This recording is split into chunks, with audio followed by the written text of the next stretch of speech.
ওই ফেরেশতা দুইজন আইসা তোমাকে আমাকে উঠাইয়া বলবে তোমার রবের পরিচয় দাও। ও মা, আজকে একটু চোখ থেকে পানি ফেলাও। ওই কবর যে সময় জিজ্ঞাসা করবে তোমার রবের পরিচয় দাও, তখন তুমি আমি কি জবাব দেব? ওই ফেরেশতাদের কাছে যদি তুমি আমি নামাজ পড়া যাই, তুমি আমি জবাব দেব আমার রব আল্লাহ। সকলে বলে আল্লাহ আল্লাহ। তখন প্রশ্ন করবে তোমার দিন কি? নামাজ বলবো আমার দিন হলো ইসলাম।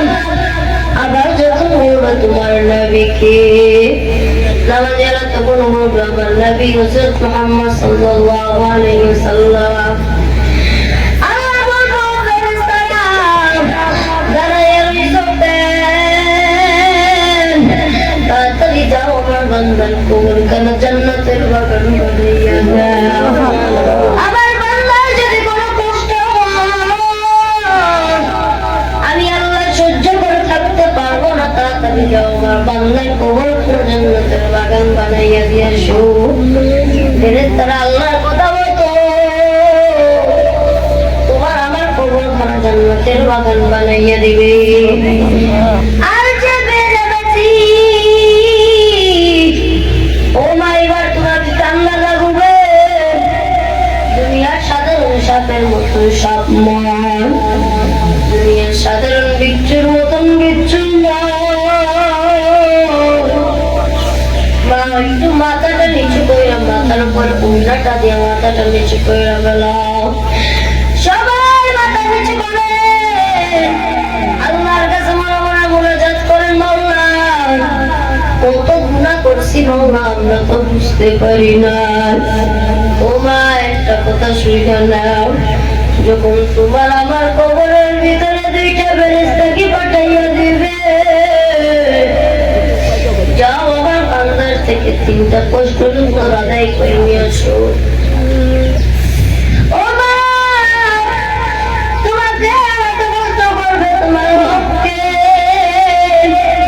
তুমি আমি বেনামাজি হইয়া থাকলে উত্তর দিব লা আদরি। আবার যখন বলবে তোমার দিন কি, বেনামাজি তখন বলবে লা আদরি। আবার যখন বলবে তোমার নবীকে, বেনামাজি তখন বলবে লা আদরি লা আদরি, আমি কিছুই জানি না। আল্লাহ এবার বললো, ওরে আর জিজ্ঞাসা করার দরকার নাই। আবার ওই বেঈমান বান্দার কবরখানা জাহান্নামের একটা সুড়ঙ্গ কইরা দাও।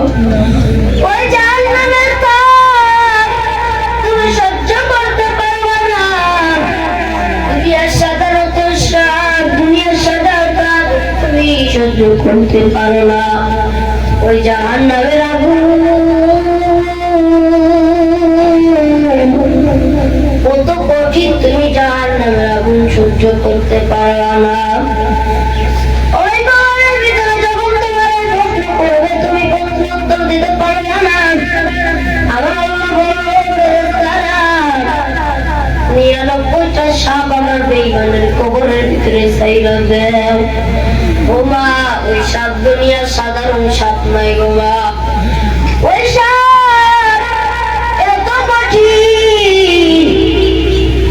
নবী হাদিসে বলেন, সাপের এক ফোঁটা নিঃশ্বাস, একটা নিঃশ্বাস যদি পৃথিবীতে ছাড়ে, পুরো পৃথিবী পুরো সরকার হয়ে যাবে। যারা বলেন নাউযুবিল্লাহ। আর ওই সাপ যখন তোমাকে আমাকে সবল মারবে, তুমি আমি 70 গজ মাটির নিচে ঢুকে যাবো। আমার ফেরেশতারা টান দিয়া উঠাইবে, আবার তোমাকে আমাকে 70 গজ মাটির নিচে ঢুকাইবে, আবার তোমাকে আমাকে বের করবে। এরকম করতে করতে কিয়ামত যতদিন না আসে, তোমার এরকম সাপের নির্যাতন চলতে থাকবে।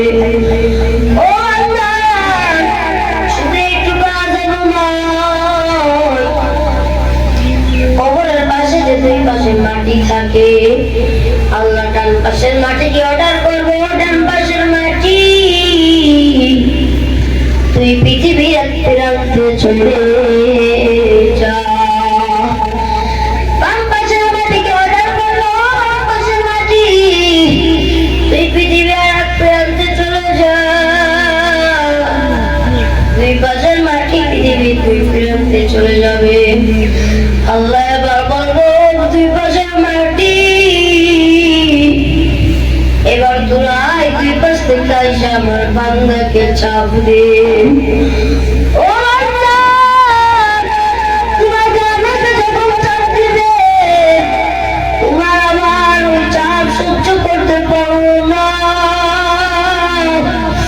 ওই চাপের কারণে তোমার আমার একটা পাঁচের হাড্ডি ভিতর থেকে আর একটা পাঁচের হাড্ডি ঢুকে যাবে। জোরে বলেন আল্লাহু আকবার।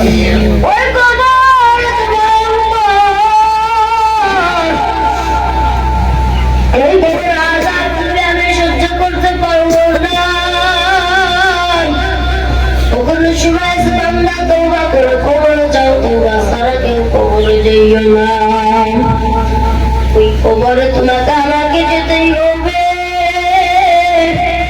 ওই কবরে আমাকে তোমাকে শুইতে হবে। এই জন্য আমার আল্লাহ পাক রব্বুল আলামিন বলেন, বান্দা দুনিয়াতে 5 ওয়াক্ত নামাজ আদায় করো, আমি আল্লাহ 2 নাম্বার পুরস্কার তোমাদের কবরকে জান্নাতের বাগান বানাইয়া দেব। সুবহানাল্লাহ। জীবনে না করিলাম বন্দেগী, সবাই জীবনে